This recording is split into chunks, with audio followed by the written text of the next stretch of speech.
I'm looking good. From a noob episode to better and easier multiplayer support, to the amount of user-generated content that you can play, and even unused or cut content from original games, Doom finally got the Nightdive treatment that many fans craved for, and it delivered with a huge hell boom. But why? Today I'll give my 2 cents about this new version of Doom titled Doom plus Doom 2 to see if it's solid as a new way to play this amazing gem. So let's find out, shall we? When you buy the game, or if you have a Unity port and it will also get updated to the Nightdive version of Doom, you not only get Doom and Doom 2, but also Plutonia, TNT, Sigil, No Rest for the Living, this thing, and the new expansion pack made by Nightdive, id Software, and Machine Games, Legacy of Rust. That gives the consumer a lot of content to play. You might be thinking, wait, where's Sigil 2, John?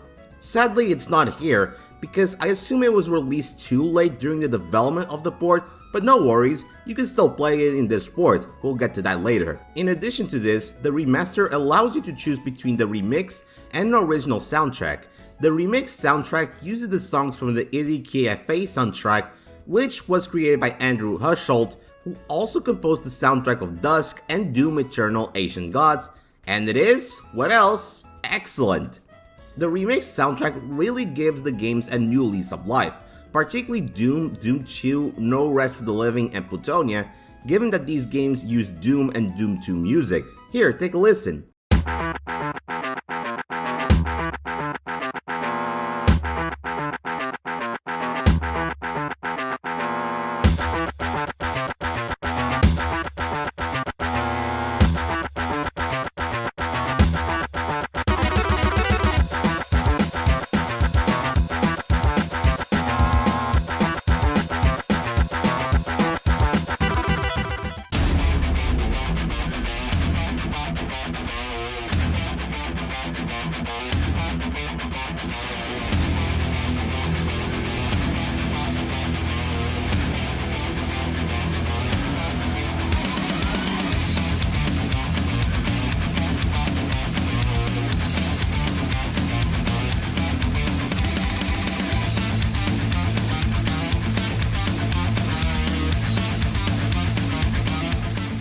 It doesn't end there. If you choose the original soundtrack, you can either listen to the MIDI version using Gravis ultrasound emulation or the FM synth version of the songs, if you want that LPL experience. On top of that, if you're an FM synth enjoyer, you can select the original OPL version or the DMX, which is way superior to the original OPL and it's really mega drive-ish, which is neat.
As for the gameplay and display, it has a lot to offer. For example, you could select the resolution and the aspect ratio of the game to make it either clean and wide or chunky with a 4:3 aspect ratio to give the game more of a 90s aesthetic, for real men of course. Gameplay wise, you can customize the difficulty setting. For example, you could always pistol start every level, toggling fast monsters, respawn monsters, so on and so forth, giving every adventure that Doom guy has an unique experience and then some. Also, one thing that I really like in this sport is that if you're trying to aim an enemy, the crosshair will turn yellow, indicating that we'll guarantee to hit the enemy.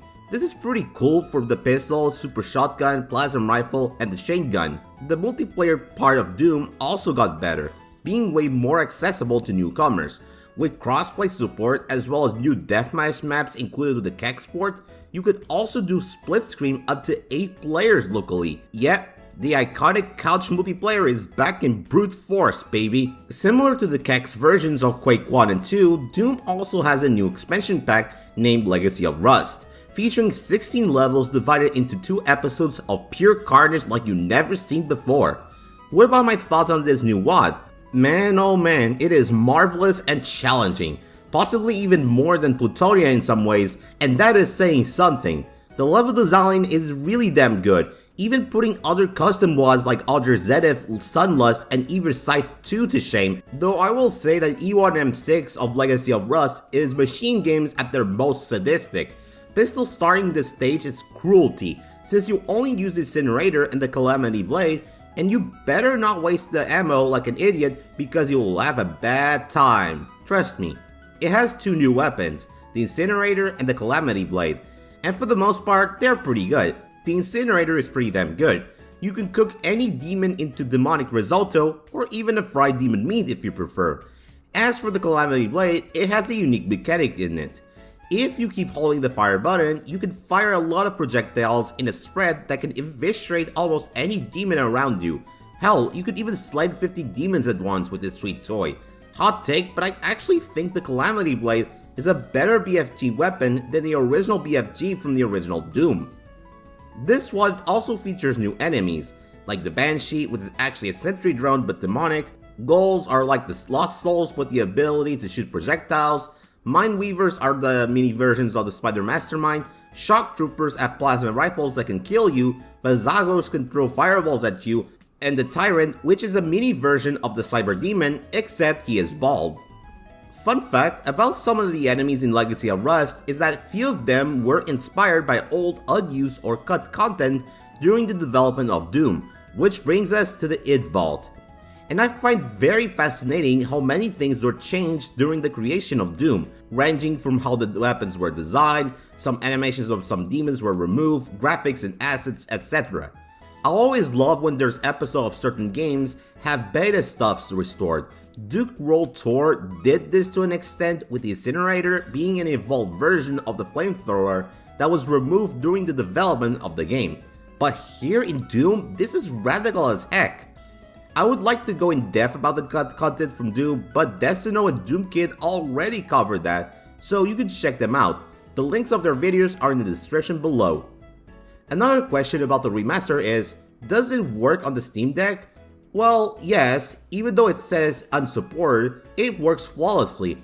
Granted, playing the game with the controller isn't the best, but hey, if I wanted to play Doom on the go, this would be the best way to do it. Now, this wouldn't be a Doom video without talking about mods, and the remaster doesn't disappoint, since now it supports Boom, MBF, and MBF21 for even more intensive WODs. Granted, it doesn't support mods that are exclusive to GZ Doom like Brutal Doom, Nobody Told Me About It, Project Brutality, and even Golden Souls 2. Still, the fact that its mod compatibility is now improved compared to the Unity port of Doom, it is a huge win and then some. Heck, you could even play Sigil 2, which is cool. And what about the Simpsons mod for Doom? Yeah, this one exists.